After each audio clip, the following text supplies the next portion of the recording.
Siapapun yang diajak ikut bergabung ke Jakarta benar-benar menyiapkan diri. Jangan pindah Jakarta tapi tidak bisa lebih inovatif. Jangan sampai pindah Jakarta menjadi beban Jakarta, tetapi menjadi solusi ekonomi kita semua. Harus punya keterampilan, harus punya skill. Karena kalau kosong-kosong aja nanti akan bersaing dengan masyarakat Jakarta.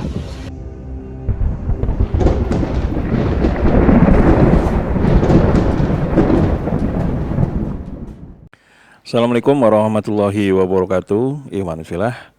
Ada informasi yang unik ya, setiap kali pasca Lebaran atau setelah mudiknya masyarakat di Jakarta ke kampungnya masing-masing, yaitu selain daripada arus mudik, namun ada ya sejenis pengalaman sejenis hampir setiap tahun itu terjadi, yaitu dibawanya saudara-saudara mereka yang mudik ke kampung itu dari kampung ke Jakarta. Jadi kalau awalnya itu pas mudik cuma 2 orang, kembali ke Jakarta 5 orang.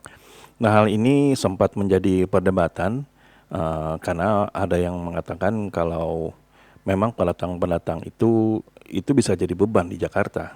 Karena memang di Jakarta bisa dikatakan adalah salah satu kota perjuangan bagi mereka para pejuang-pejuang keluarga, di mana mungkin mereka beranggapan kalau bekerja di kampung itu tidak akan sesuai atau tidak bisa memenuhi kebutuhan dari keluarga. Namun yang menariknya, yang berpikiran seperti itu bukan hanya sekedar 1 atau 10 keluarga, bahkan mungkin bisa ribuan, bahkan puluhan ribu. Sehingga di Jakarta itu ngetop sekali sebutan yang mengatakan tempat untuk mengadu nasib. Jadi bisa dikatakan hal inilah yang membuat banyak orang atau mungkin pemimpin terdahulu yang akhirnya menerapkan bahasanya itu proyek justisia, yaitu proyek yang ya bisa dikatakan ya mungkin ada konotasi negatif ataupun positifnya, di mana pemerintahan itu mengecek mana yang orang Jakarta dan mana yang orang tidak. Nah, hal ini menjadi kontroversi karena memang bagi masyarakat yang awam itu mungkin memikirkan kalau proyek ini adalah sejenis larangan untuk mereka orang-orang daerah yang ingin mengadu nasib di Jakarta. Nah, mengenai hal itu khusus di konten kali ini kami akan membuka semuanya. Siapa saja yang sepertinya agak enggan untuk orang-orang daerah untuk datang ke Jakarta, namun bagaimana sikap resmi dari pemerintahan daerah Kota Jakarta. Dan juga ada statement yang sangat menarik dari sosiolog UI, yaitu Bung Imam Prasojo. Ini salah satu tokoh yang kami kagumi juga karena memang berbicaranya itu halus dan tidak berbelit-belit dan langsung ke intinya. Nah, di sini Bung Imam Prasojo memberikan statementnya sangat menarik dan sangat bijaksana mengenai apakah boleh orang-orang daerah itu datang dan memenuhi Kota Jakarta untuk mereka mengadu nasib dalam rangka memenuhi kebutuhan keluarganya. Nah, bagaimana lengkapnya? Mari kita simak videonya berikut ini. Jadi pertama ya, sebelum ngomongin itu, pendatang itu siapa sih? Kalau kita mau hambat, mulai dari presiden, wakil presiden, sampai pekerja-pekerja. Nah, seringkali jangan salah loh. Kita punya presiden pendatang. Apa dia mau kita larang, kita persulit. Wakil presiden yang sekarang pun pendatang, gitu kan? Nah, memang ada buru-buru bangunan. Jadi kalau kita lihat dari sebabnya mereka datang, secara sederhana itu ada faktor pendorong. Kalau masyarakat pertanian, ya pekerja-pekerja buruh bangunan, tidak ada pekerjaan di sana, tentu dia akan cenderung mencari nasib di Jakarta. Tapi politisi yang kepengen naik jenjangnya juga harus datang ke Jakarta. Nah, jadi keluarga juga ya, supaya nggak bias gitu loh. Jadi kadang-kadang pada saat kita ngomongin pendatang itu kejem banget terhadap masyarakat yang kepaksa dia harus datang karena di kampung halamannya itu tidak tersedia lapangan pekerjaan yang layak. Nah, tapi pengangguran politisi yang datang ke sini nggak pernah dijadikan pembahasan gitu loh. Nah, jadi menurut saya supaya adil, Yuk kita bicara tentang sebab utamanya, pendorongnya apa, sehingga wilayah-wilayah tertentu lebih cenderung orang-orangnya datang ke Jakarta. Ada daya tarik kota ya Mas ya? Ya, Ada daya tarik kota ya? ada daya tarik. Nah, itu ada push factor yang pendorong, ada juga yang penarik, Ya. gitu kan? Nah, penarik tentu fasilitas pembangunan yang tidak seimbang, ya. Sekolah lebih bagus, universitas lebih banyak, ya. Kesempatan lebih banyak di tempat seperti Jakarta. Ya jelas aja orang akan tertarik ke kota-kota. Nah, pembangunan yang tidak rata, yang tidak merata itu cenderung mendorong orang untuk mencari nasib, dan termasuk politisi. Kalau kita itu ingin berkarir politik secara lebih adil, lebih merata, Harus ke nggak harus di Jakarta. Jakarta gitu loh. Jadi kalau kita ngomongin tentang pembatasan, ingat bahwa gubernur DKI mayoritas orang pendatang. Saya malah nggak tahu siapa. Gitu loh. Dan saya yakin Pak Mas Pramono Anung juga, Mas Pram asli Kediri. ya, asli Kediri dan mudiknya juga ke Kediri. Dan saya yakin beliau tidak akan mengatakan, mari kita hambat Oh, enggak. orang-orang yang datang. Itu Dia sudah- nggak akan posisi Iya, kayak gitu. itu sudah clear dari Ya. Mas Pram dan Bang Rano sudah clear. Ya, nah justru menurut saya nanti kita bahas bagaimana Jakarta yang dulu sebagai ibu kota, saya nggak tahu sekarang masih apa enggak ya. Nah, itu memfasilitasi daerah-daerah supaya dia ekonominya berkembang, kesempatan. Namanya aja ibu kalau dulu kan. Ibu itu ya memberikan Mengayomi. mengayomi, membesarkan, tempat-tempat yang lain. Nah, kalau itu masalah itu betul-betul dibangun, dan orang tuh juga nggak suka kok untuk pergi ke sini kalau susah payah. Ya, apalagi kalangan bawah itu ada researchnya, kalangan yang terpaksa dia harus pindah, ya dengan tidak ada skill segala macam, itu dia juga beresiko. Dia nggak suka sebetulnya mengadu nasib dengan ketidakpastian. Tapi karena di daerah asalnya betul-betul situasinya kepepet dan dia berharap ada perubahan nasib, dia datang ke sini. Baik.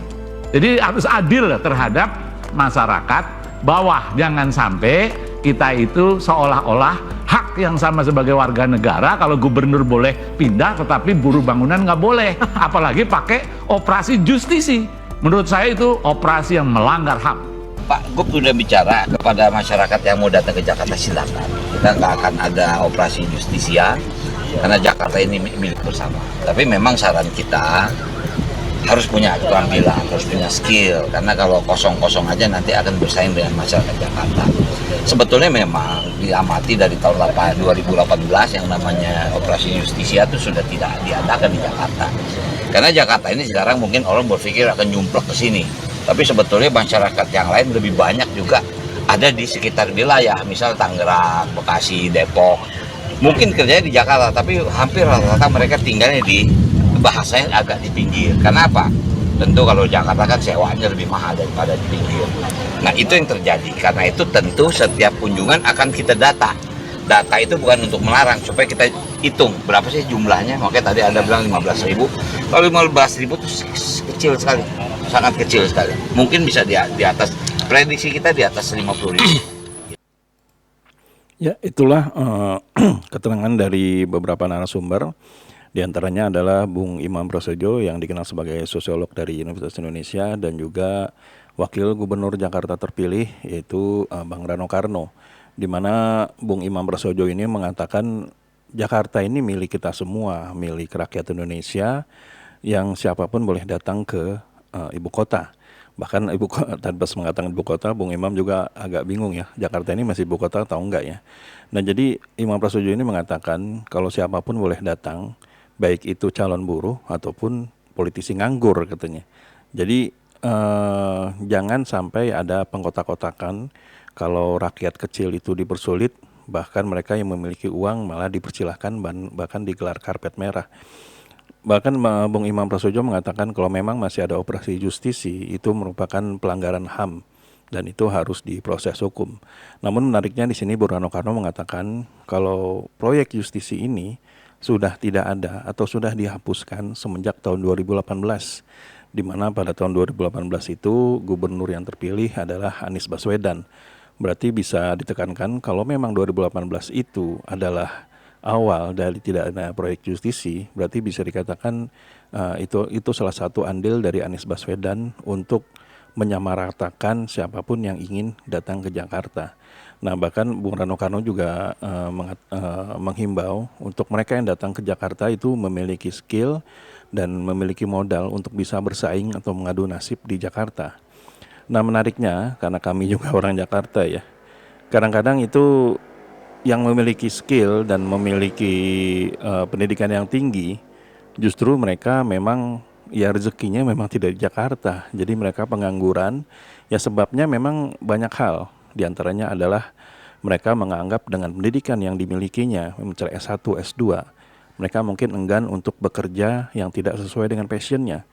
Dan berbeda mereka yang datang dari kampung ke Jakarta yang tidak memiliki skill dan tidak memiliki pendidikan, mereka akan menerima apapun pekerjaan yang datang kepada mereka.